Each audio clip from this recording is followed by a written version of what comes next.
Good afternoon and welcome to News Central TV. I'm Mazino. The top stories at this hour. Nigeria Interpol collaborates to extradite fleeing Binance executive. Senegal opposition figure Sanko appointed as Prime Minister. And at least 10 dead in eastern DR Congo province attack. Details shortly.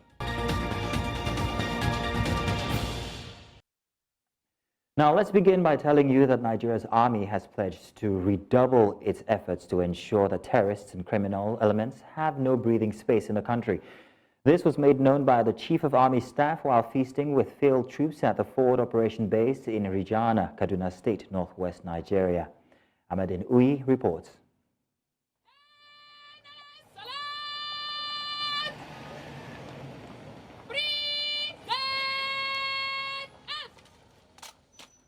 The Guard of Honor at the Forward Operating Base in Rijana, Kaduna State, northwest Nigeria.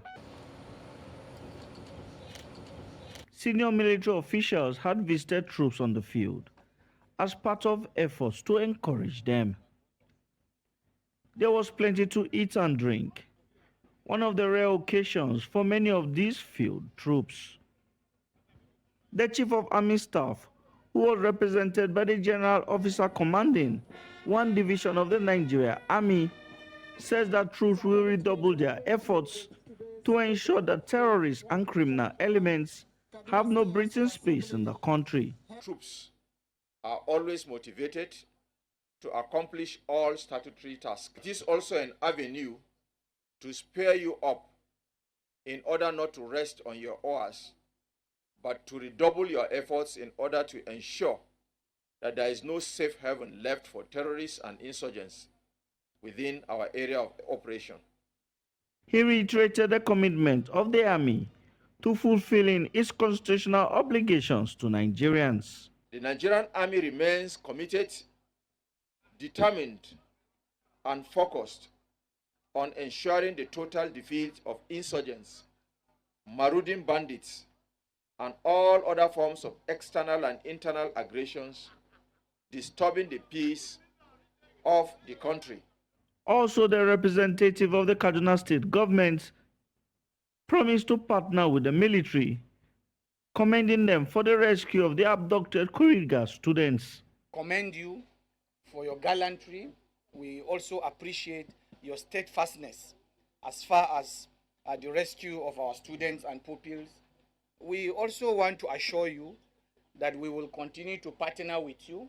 We will continue to mobilize our citizens in ensuring that we provide the military with actionable intelligence as far as the campaign against banditry, terrorism, and other criminal acts are concerned.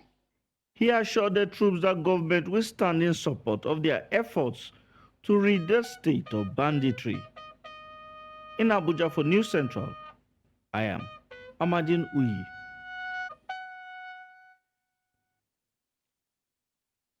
Now, Air Peace, a prominent indigenous aviation company in Nigeria, has sounded the alarm after discovering that fraudsters have cloned its official website, duping unsuspected customers. This comes just days after the airline made history with the inaugural direct flight from Nigeria to the United Kingdom. Air Peace took to its official X handle, formerly known as Twitter, to warn its customers about the fraudulent activities on Tuesday. The airline clarified that this fake website, which mimics their identity, has been used by cybercriminals to scam unsuspecting passengers. In light of this warning, passengers are urged to exercise caution and only use the official Air Peace website for booking flights and other transactions. And Nigeria's federal government is in talks with the International Crime Police Organization to extradite a top executive of cryptocurrency from Binance who escaped from detention on March 22nd. Nadeem Anjarwalla, the fugitive in question, along with another executive, Tigran Gambaryan, were detained in Abuja over allegations of money laundering. Despite stringent security measures, Anjarwalla managed to flee the country using a Kenyan passport. However, the federal government insists that Anjarwalla's absence will not hinder the legal proceedings against Binance and Gambaryan, who are set to be arraigned in court on Thursday. Meanwhile, investigations into Antiwala's escape are ongoing as security personnel involved are being questioned by a special investigative team comprised of various agencies. And pro-transparency group, the Network Against Corruption and Trafficking Initiative, has called on President Bola Tinubu to prevail on the House of Representatives Committee on Public Petitions to commence investigation into petitions of corrupt embezzlement by officials in 5 government agencies. The network, while listing the agency to newsmen in Abuja, say that some officials in the Office of the Solicitor General of the Federation, the National Defense College, the Niger Delta Development Commission, the Nigeria Nuclear Regulatory Commission, and the National Emergency Management Agencies have questions to answer. Amadine Uyi reports. With Nigeria currently facing severe economic challenges, many believe corruption in public service should be blamed for the current state of the nation. While the call has been made by several pro-transparency groups on citizens to join the war against corruption, pro-transparency group, the Network Against Corruption and Trafficking Initiative, says that it has uncovered several financial infractions performed by several and past government officials. Our mission today is to draw the attention of the public to our recent efforts to curb corruption in our beloved country, Nigeria. We have intercepted several financial infractions committed by persons in public office. These infractions include money laundering, massive corruption, gross abuse of public office, owning and running of private companies while in office, and false asset declarations. We have facts and figures. They are allegations, though, okay, until proven otherwise by a court of competent jurisdiction. But our duty is to expose this thing. Let the anti-corruption agencies take it. Representatives of NACAD say these officials have betrayed the trust of the public and should be thoroughly investigated. These people owe us stewardship report. They are not serving themselves. They are serving Nigerian people, okay? And Nigerian people are entitled to know how they are being governed. But unfortunately, when they find themselves in the position of power, they arrogate power to themselves. They are calling on President Bola Tinubu to prevail on the National Assembly to also contribute to the war against corruption by inviting the suspects to give account of their stewardship.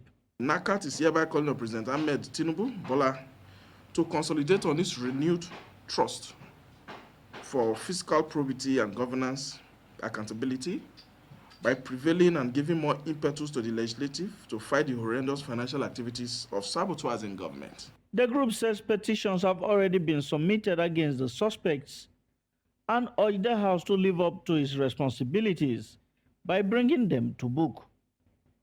In Abuja for News Central, I am Amadine Uyi. Now let's tell you about the ongoing challenges faced by port stakeholders and residents in Apapa, Tin Can and surrounding areas as we assess the effectiveness of government intervention.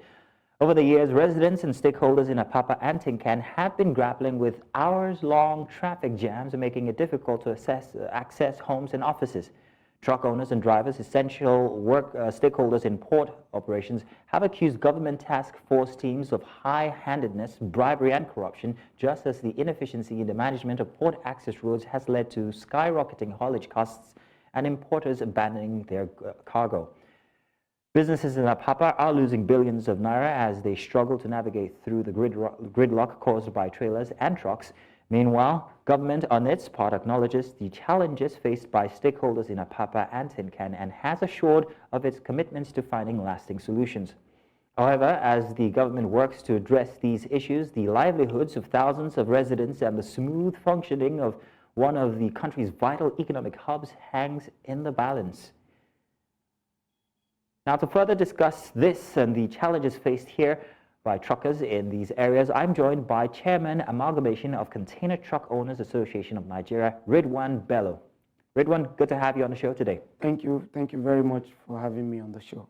Grand, we've got a lot to talk about in little time, so let's start already. Talk to us about the background cause of the Apapa gridlock and how interventions by governments to address it has actually fared.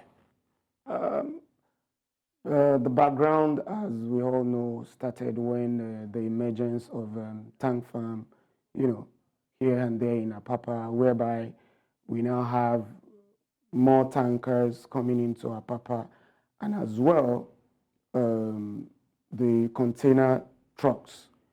The main problem started when the government announced that there will be some reconstruction and rehabilitation of Apapa Access Road. Then there was no plan to manage the traffic situation.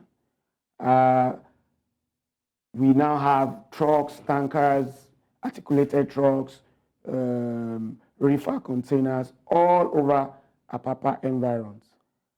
Then there came an idea to start managing the trucks through the e-collop system. As we have it, the e-collop only worked for a couple of months and was able to solve about 20% of the problem. Then all we noticed was that the e-collop system was compromised.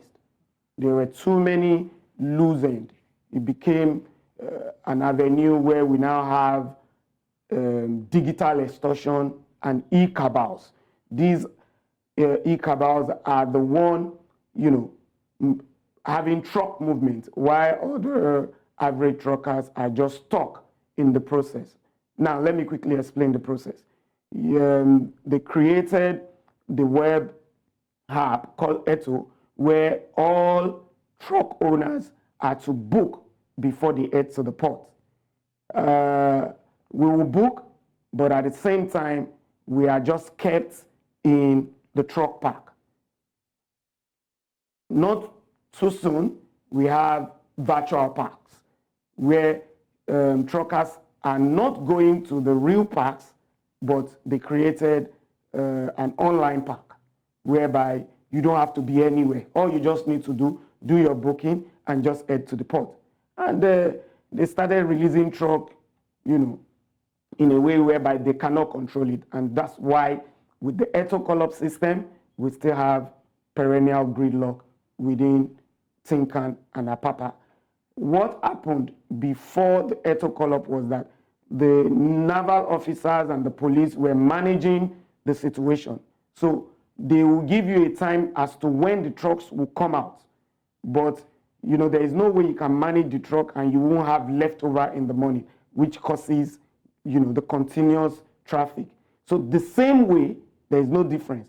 What the Navy were doing then is still what the Eto collapse system is still doing. So what you're saying is that the virtual system, which was made to bypass the ecosystem that was on ground, that was put together by the management, is what's causing the current gridlocks that we're seeing in Apapa now. Is that what you're confirming? So December last year, they shut down the call-up system for some days, and the moment they opened it back, we saw how trucks were going in without any hindrance, without any impediment on the road. What I mean is that they said the trucks don't need to use the barrier. So it's the barrier that processes the call-up system before you go into the port.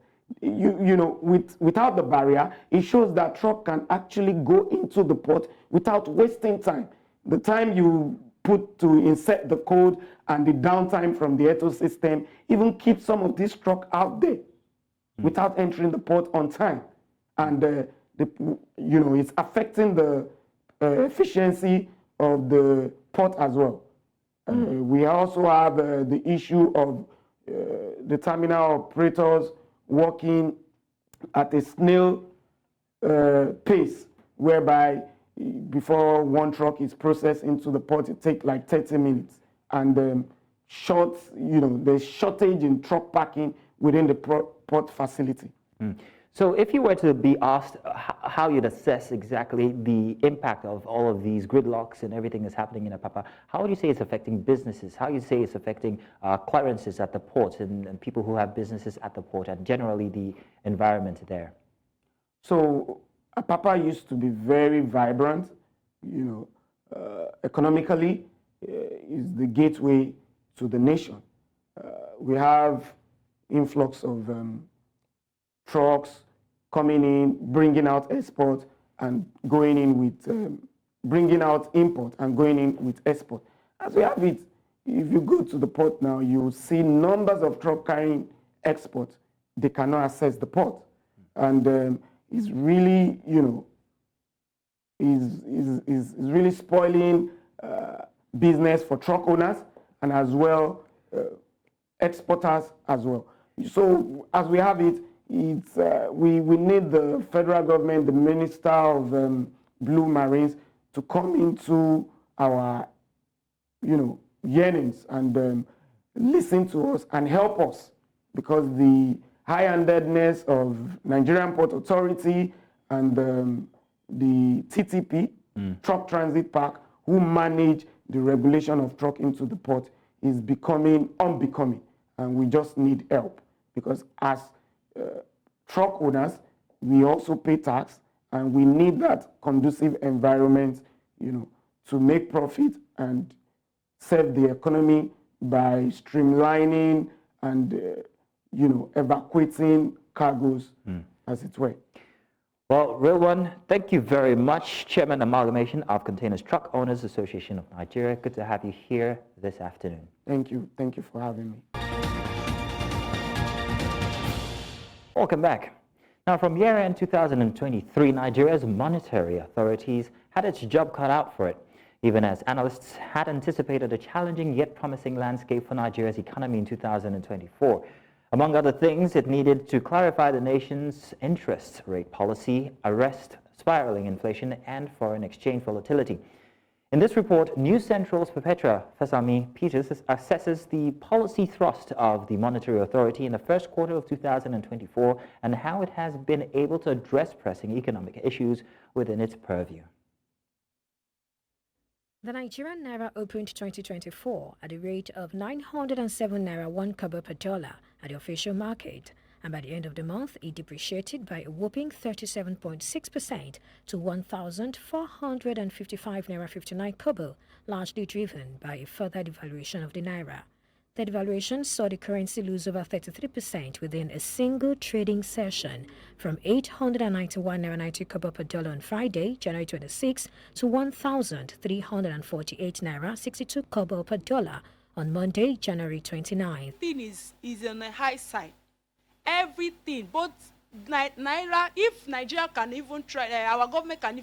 Let us stop of this using of dollar, because dollar, ugu, they are calling dollar.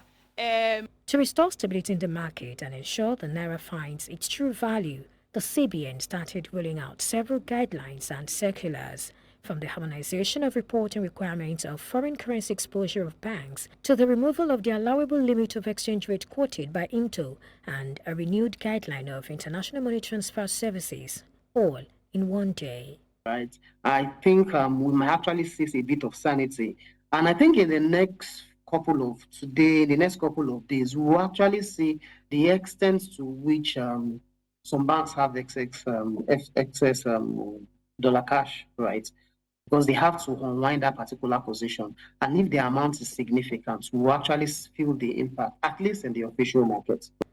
The CBN earned itself a new name in February, Circular Bank of Nigeria. This is not unconnected to the fact that it seemed to release between 2 to 3 circulars per week, wrapping up the month with at least 13 circulars, prominent among which were circulars on cash reserve requirement framework, allowable channels for payout of BTA and PTA, foreign currency cash pooling for IOCs, revised guideline for bureau de change operators, mandatory reporting of foreign exchange transactions, and sales of forex to BDCs to meet eligible invisible transactions. Trader like Bureau de Change, they are saying its capitalization is 2 billion. So if Kia is not taking what you are running away, you come and meet it in your front. So that capitalization is a huge concern, from 35 billion to 2 billion. The most worrisome one is the compulsory deposit, forcing the Bureau de Change to keep a huge sum of 200 million as caution deposit in court. I think that will negate even the principle of the global practice. The CBN also started adjusting the exchange rate for goods clearance to reflect what is obtainable in the official window, starting with a 42.7% increase from 951 naira 94 kobo per dollar to 1,356 naira 88 kobo per dollar on the 2nd of February. Just saw on the news that they've increased the cargo rates. So that's another problem for the new week from tomorrow. Those who have cargo already in Nigeria, they can't clear. Those cargo on water, they can't clear because of the changes. You have to inform people on time so they will know what to do. So the problem is complex. February also saw the first meeting of the Cardoso-led Monetary Policy Committee 7 months after Nigeria's last MPC meeting. Here, the MPC hiked interest rate by 400 basis points, causing business owners, economists and the organized private sector to complain bitterly. What we need out of the economy is what is short-term that can actually sustain businesses, by particularly micro and small businesses. And that's why we believe that instead of seeing growth, we may begin to see the other side of it, we may begin to see more companies dying. But for financial market analysts, the MPC had no option other than maintaining a hawkish stance against inflation. At the March meeting, the MPC for that tightened its nose against inflation by 200 basis points, leaving the benchmark interest rate at 24.75%. Raise the MPR by 200 basis points to 24.75 from 22.75%. These contractionary monetary policies, so the rate hikes, they are not indefinite, right? So the central bank does not intend to leave these rates, or the MPC doesn't intend to leave these rates. I think that at the moment, in the short term, in the medium term, such bold moves have to be made, not only to rein in inflation, but also to restore investor confidence in the economy. The Apex Bank wrapped up the quarter with a new set of capital thresholds for Nigerian banks, whilst also excluding retained interest from the calculation of banks' share capital. Last year, so the banks already had in mind that surely something was going to happen in regards to capitalization this year. It's just clear that the CBN wants to have the banks inject fresh capital into their business. While there are still concerns that the stability in the foreign exchange market is not backed up by production and is merely administrative, these policies of the Cardoso-led CBN seem to be working as the naira has continued to appreciate in the official market. Although the policies seem to be accompanied by short-term pains, consolidation of these policies with support from the fiscal authority could turn things around for Nigerians and the Nigerian economy. In Lagos, for News Central, Perpetua Fasami Peter. Nigeria's federal government says that in the last 6 months, over 2 million out-of-school children have been enrolled back to schools. This was made known by Nigeria's Minister of Education during a quarterly citizens and stakeholders engagement in Abuja, which x-rayed achievements in the nation's educational sector. Our correspondent Idong Joseph reports. The maiden edition of a quarterly citizen and stakeholders engagement on Nigeria's education sector. The engagement aims to brief citizens and stakeholders on activities in the sector, as well as sustain public trust and improve transparency and accountability. The Minister of Education, while presenting a paper on the achievements and deliverables of the ministry, says that over 2 million out-of-school children have been enrolled back to school in the last 6 months. In the last 1 month or so, I have met with about 12 governors at least, and I have not seen a single one who is not excited about what is happening in the ministry and what we are bringing on board, because it is all for their own benefit. Also, you can see out-of-school children, the number that have been enrolled so far, about 2 million. In various areas, in basic schools and Arabic literacy programs, vocational training. You can see about 2 million plus. While emphasizing the need for a joint approach in addressing the current learning crisis being witnessed at the basic educational level, the both ministers of education say preparations have reached an advanced stage to commence skills development of students. We have opened, constructed through UBEC and commissioned a digital institute in Abuja here The idea is to train our teachers across the country in the use of digital facilities in teaching. And right now we have close to 1,000 teachers undergoing teaching. In terms of our constructions, which is also a major thematic area of our school, we have paid much emphasis of recent to the innovation, to the construction of our vocational schools. So far, we have over 21 schools that have been completed, fully furnished, and that will be handed over to the state. The essence is to see that we can have the education we want. And the education we want right now is not an education that will just based on paper qualification, that somebody cannot add value to himself or to the general public. He emphasized the need to get reliable and timely educational data at all levels, saying there are ongoing efforts to build a database for the sector. In Abuja for News Central, I am Idong Joseph. Now, the prevalent cases of fire outbreaks in displaced persons camps in Nigeria, northeastern states of Borno, is said to be coming to an end. Shocking details have emerged as the Borno State Ministry of Justice investigates suspected individuals allegedly hired by certain NGOs to deliberately set these IDP camps on fire. News Central's Umaru Kirawa completes the report. It is distressing to witness the growing number of fire incidents in Maiduguri's displaced persons camps in recent years. Affected IDP camps already face numerous challenges, and these fire outbreaks only added to the immense suffering of the displaced individuals. While sometimes life is lost, the precarious situation usually leaves many with the brunt of such incidences. The Borno State Ministry of Justice has launched an urgent investigation to uncover the truth behind these cases. Preliminary evidence suggests the involvement of individuals who may have been hired by certain non-governmental organizations. The Ministry of Justice is willing to do what it is required to do. Once the investigation is done and the people found guilty of this act is brought to us, we will do all that is required to see that they have been brought to book. Justice will definitely serve. And I would like to also let the general public know that this government's conduct is rooted in the principles of rule of law, fairness, and justice. And in the course of this investigation, both the accused and the victims will be dealt in accordance with the rule of law. Definitely, fairness and justice will prevail in the process. The Borno State Ministry of Justice is said to hold those responsible for the criminal act of setting fire on the camps accountable for their actions, as it is considered inhumane. I would like to plead with the general public again that we need to, this is a month of Ramadan, we need to intensify our prayers.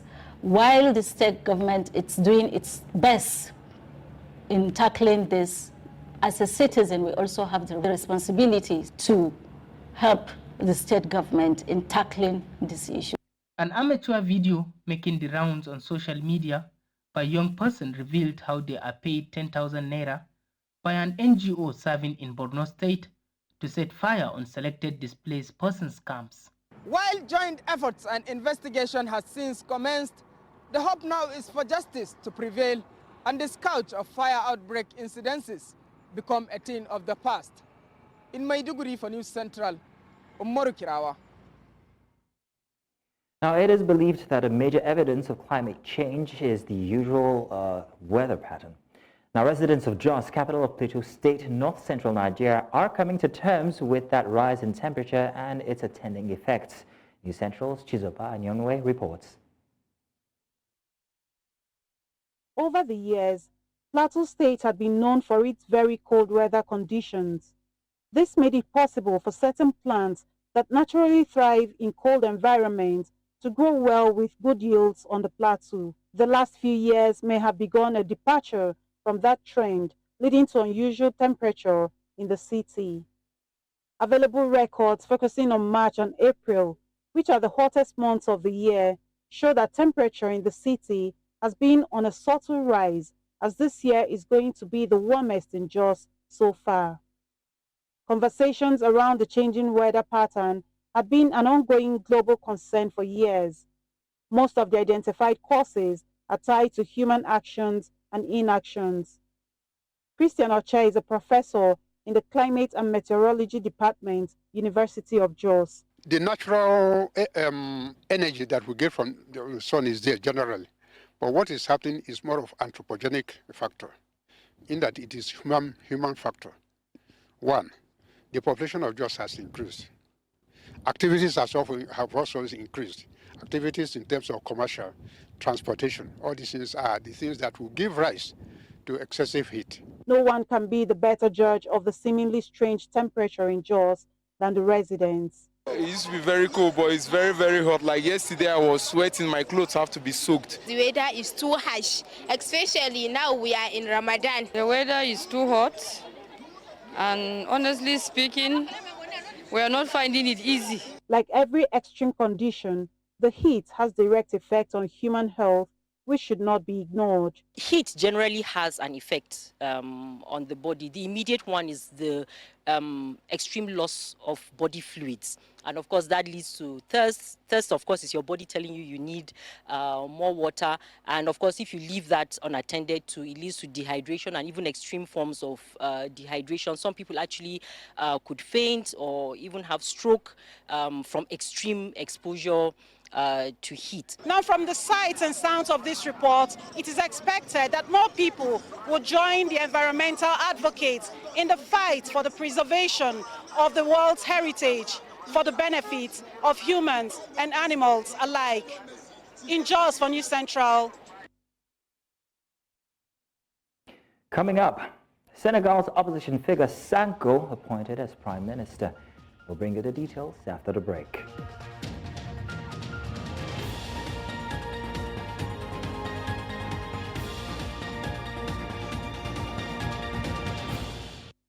Welcome back. Now, anti-establishment figurehead Ousmane Sanko speaks following his appointment as Prime Minister by his mentee and Senegal's newly elected president, Bassirou Diomaye Faye. Leader of the PASTEF party, Sanko says he is aware of the importance of the trust the president has placed in him and will spare no efforts to achieve the goals promised the Senegalese people. Sanko is expected to form and present a new government to President Faye. La confiance et l'importance de la confiance qu'il a placée à notre personne, en nous nommant aux responsabilités de Premier ministre du gouvernement du Sénégal, c'est-à-dire l'autorité publique qui est en charge la coordination et la conduite de la politique de la nation conformément à la Constitution du Sénégal. C'est une lourde responsabilité puisqu'il s'agira de coordonner justement cette action et de conduire les équipes qui devront travailler d'arrache-pied à la réalisation des objectifs qu'on s'est assignés dans le cadre effectivement de cette politique de la nation qui désormais s'articule autour de notre programme que nous avons élaboré en commun, que nous avons présenté en commun aux Sénégalais et que nous avons défendu ensemble, le programme qui s'intitule Pour un Sénégal souverain, juste et prospère. And now, in the south of the continent, suspended Speaker of the National Assembly, Nosiviwe Mapisa-Nqakula, is now expected to turn herself into the police or risk being arrested after her attempts to overturn her arrest was unsuccessful. She first suggested to the National Prosecuting Authority that she would turn herself in to the Lyttleton Police Station today with the assistance of her attorney, Stephen May. This follows after the North Gauteng High Court struck her urgent bid to block the arrest from the roll with costs. Meanwhile, calls demanding her immediate arrest are getting louder.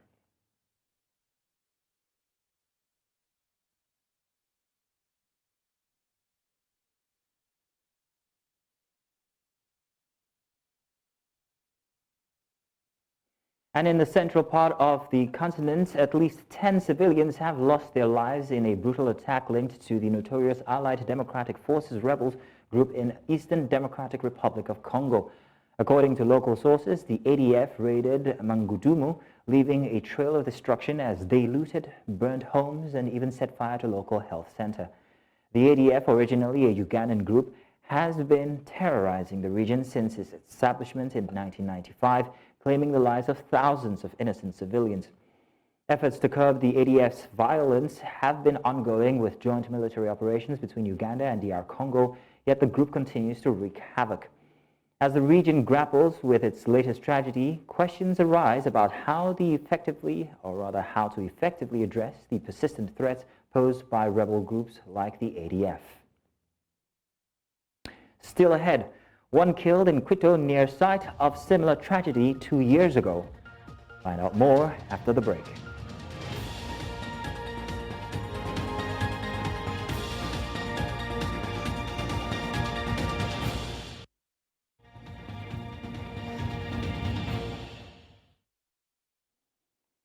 Now, at least 4 people were killed and nearly 60 injured Wednesday by a powerful earthquake in Taiwan that damaged dozens of buildings and prompted tsunami warnings that extended to Japan and the Philippines before being lifted. Officials said the quake was the strongest to shake the island in decades and warned of more tremors in the days ahead. Strict building regulations and disaster awareness appear to have staved off a major catastrophe for the island, which is regularly hit by earthquakes as it lies near the junction of 2 tectonic plates. Wu Chengfu, director of Taipei's Central Weather Administration Seismology Center, said the quake was the strongest since a 7.6 magnitude struck in September 1999, killing around 2,400 people in the deadliest natural disaster in the island's history.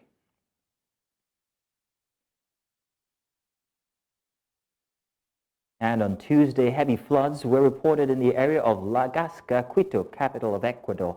The situation appears to be similar to that of January 2022, when the waters claimed the lives of more than 20 people. The waters began by taking Fulgencio Araujo and Antonio Jose de Sucre Street, where neighbors notified authorities of the presence of large amounts of water and mud coming down the street. Mayor Pavel Munoz and managers of technical teams from Quito are on the scene attending the emergency. Among the teams present are Fire Department, Public Enterprise, Metropolitan Mobility, and Public Works, among others. The Metropolitan Transit Agency, AMT, carried out closures on different roads such as Municipal Sucre and America, which, according to AMT, still have large vehicular and pedestrian flows. Lastimosamente tenemos que informar una muerte confirmada. Las afectaciones de viviendas no son tantas como edificio y hubo desgracias. Afectación. Hay un muerto y bastante grave de las casas que están inundadas y el edificio que está colapsando arriba.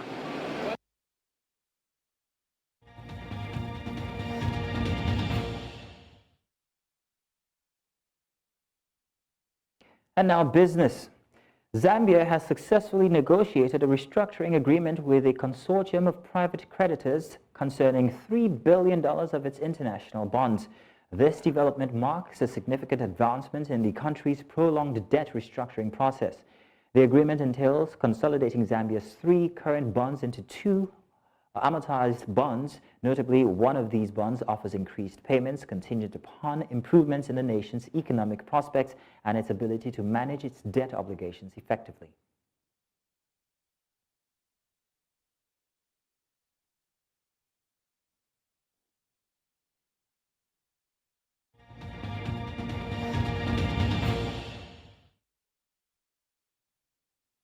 And our sports. The Cameroon Sports Ministry has announced the appointment of Belgian Marc Barrios as the new head coach of the national team, replacing Rigobert Song. 61-year-old Barrios brings extensive experience, having coached 15 clubs during his career in Belgium, the Netherlands, and Saudi Arabia. His most recent role was a 3-year stint with Belgian club Levant. Joining Barrios as his assistant will be former Cameroonian international striker Francois Oman Biik, who scored 26 goals for the Indomitable Lions between 1985 and 1998. He inherits a squad that exited the recent Africa Cup of Nations at the round of 16 stage, losing to Nigeria. However, Cameroon currently tops Group D in the Africa qualifiers for the 2026 World Cup with a win over Mauritius and an away draw against Libya. And coach Randy Waldrum expressed confidence that the Super Falcons will overcome a 15-year hurdle and secure Olympic qualification at the expense of South Africa. The American coach lauded the current Super Falcons as a generational team poised to become one of the world's best. Emphasizing their focus on reaching Paris, Waldrum highlighted the team's depth and talent showcased during the FIFA Women's World Cup in Australia. Despite acknowledging South Africa's prowess as defending African champions, Waldrum expressed belief in his players' capabilities. While missing key defenders Ashley Plumtree and Tosin Dimehi, Waldrum remains optimistic, citing the squad's depth. The playoffs' first leg is set for the MKO Abiola Stadium in Abuja, followed by the return leg in Pretoria 5 days later. My thoughts on South Africa are they've got a very good side. Obviously, I think they're the defending African champions, so we have to have respect for them. And I love some of the individual talent that they have up front. In particular, I know they're very dangerous, and I think their coach does a really good job of having them organized. But as I've said before, and I said at the World Cup, and I continue to say, I really like our team and our squad, and I have all the confidence in our players that will perform really well. Adam Peaty declared his return to form after clinching the British 100-meter breaststroke title with the year's fastest time, securing his spot in the Paris Olympics. Making a resounding comeback, Peaty clocked 57.94 seconds in London, marking his swiftest performance since defending his Olympic title in 2021. The world record holder, who endured a hiatus to address depression and alcohol issues, credited faith for aiding him through mental struggles. Despite setbacks including a foot injury and a hiatus in 2023 to prioritize mental health, Peaty's recent achievement signals his resurgence. At the 2022 Commonwealth Games, he finished fourth, but his stellar performance in London indicates a formidable return. Peaty's impressive time surpassed his competitors, setting the stage for an anticipated showdown at the upcoming Olympics. And in New Zealand's most experienced player, Sam Whitlock, will hang up his boots at the conclusion of the French club season in June. With 153 appearances for the All Blacks, Whitlock retired from international rugby after the World Cup final loss to South Africa last autumn. The 35-year-old, a double World Cup winner in 2011 and 2015, transitioned to France's top 14 with Pau last year. Reflecting on his decision, Whitlock expressed a sense of closure, acknowledging the ongoing desire to compete while recognizing the stage of life he's entering. Renowned for his longevity and impact, Whitlock has various records, including the youngest All Black to reach 100 tests and second most capped men's international player. New Zealand head coach Scott Robertson hailed Whitlock as an icon of the sport, emphasizing his indelible mark on rugby over 4 World Cup cycles. And that's all the news this hour. But before we go, let's take another look at some of the major stories. Nigeria, Interpol collaborates to extradite fleeing Binance executive. Senegal opposition figure Sanko has been appointed as Prime Minister. And we also told you that at least 10 persons have been killed in Eastern DR Congo province attack. Now do remember to send your eyewitness reports to the WhatsApp number on your screen right now. Do follow us on social media. We are at News Central TV, and you can also watch us live on DSTV, Channel 422, Star Times Channel 274, Avo TV, and of course on YouTube. Many thanks for watching. My name is Mazino Appeal.